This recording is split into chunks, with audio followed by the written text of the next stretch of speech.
Good morning, Bill. How are you? I'm doing great. Yeah, nice early morning here in Los Angeles. That's nice. I'm in Salt Lake City, Utah, and it's a beautiful morning here as well.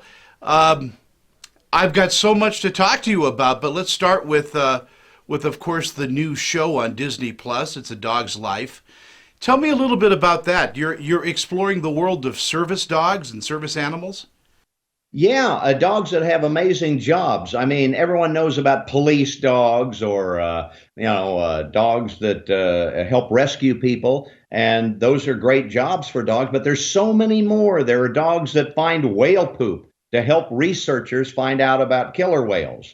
There are dogs that find disease in beehives using their sense of smell. Dogs at the airport to find if you accidentally bring in an apple or an orange that might be infected with something. These dogs can sniff it out. Their sense of smell is absolutely amazing. There's a lot of funny stories too. A mayor of a town in Kentucky is a dog. And I asked why, and they said, well, he's better than the last guy we had. So you never know what a dog can do.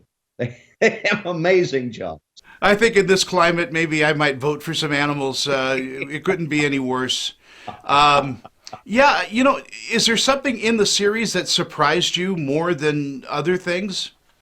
I was amazed by the fact that dogs are like people in that they are individuals. You think, oh, a border collie, he herds sheep, but it's that individual border collie, Sam the border collie, or whatever.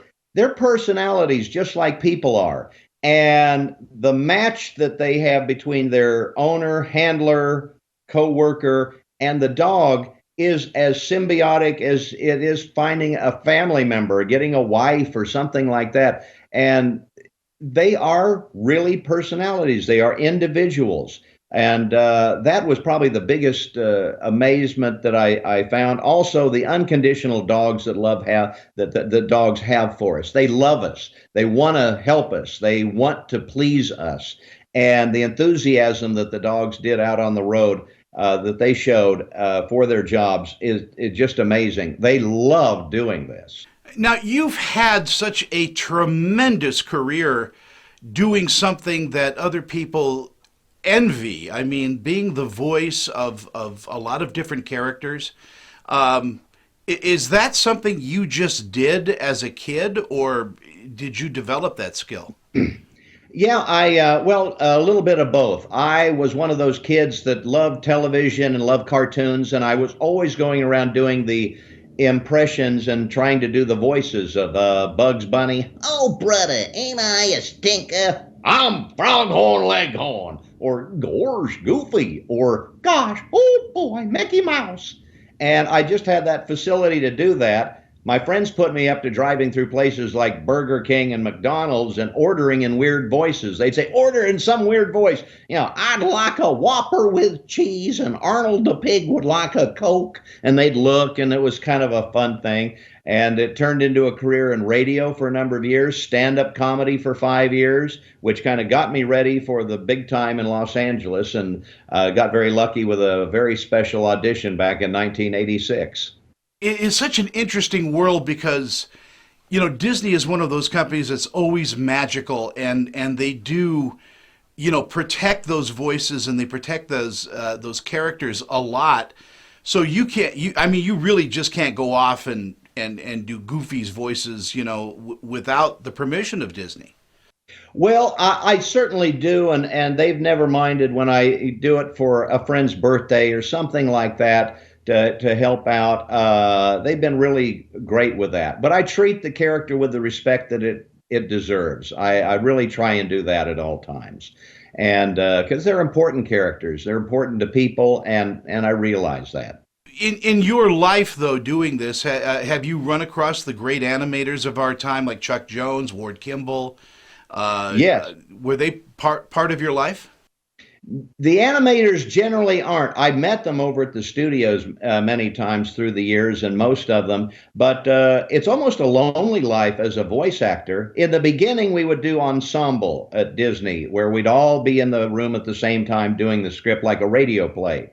But now it's generally a solo effort where I'm in the studio by myself with a director, and we just have a script because we're not watching anything yet. We do the voices first, and I do the lines and go home, and that's kind of it. Whereas an executive producer and star on It's a Dog's Life, I'm there for the whole shooting match from the beginning, the inception of the show, to its delivery and on air. I've been a big part of that, and that's kind of like a crash course in television production, and it's been a blast. It really is. You know, everything to me is a learning experience. I mean, I think you already know that my aunt was June Foray.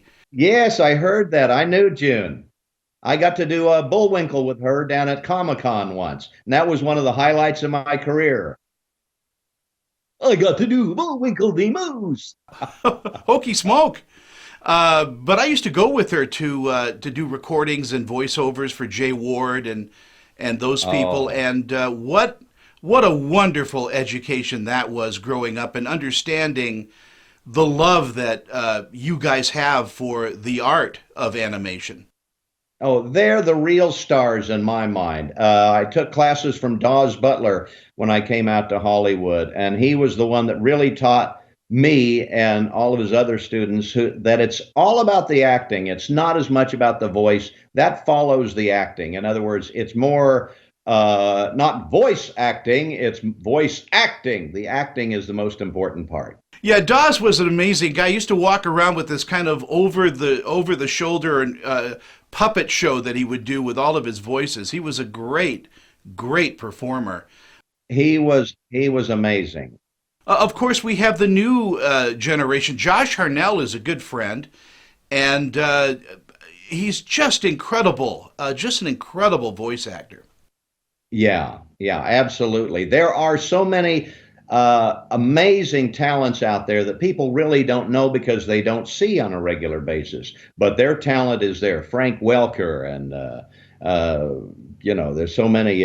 Brett Iwan who does Mickey and Tony and Selma who does Donald. All of them are great actors as well as great people. Well, it is such a pleasure and an honor to meet you. You're carrying a great torch, for us. The voice of Goofy is so iconic. As we leave, can you say goodbye as Goofy for me? Sure, yeah, I guess I can. Yeah, let's see. There he is. Gorge. Well, goodbye, everybody. It's been fun talking to you. Right, Pluto? Woo, woo, woo. Bill, it's a pleasure. Thank you so much. My pleasure. Thanks for having me today.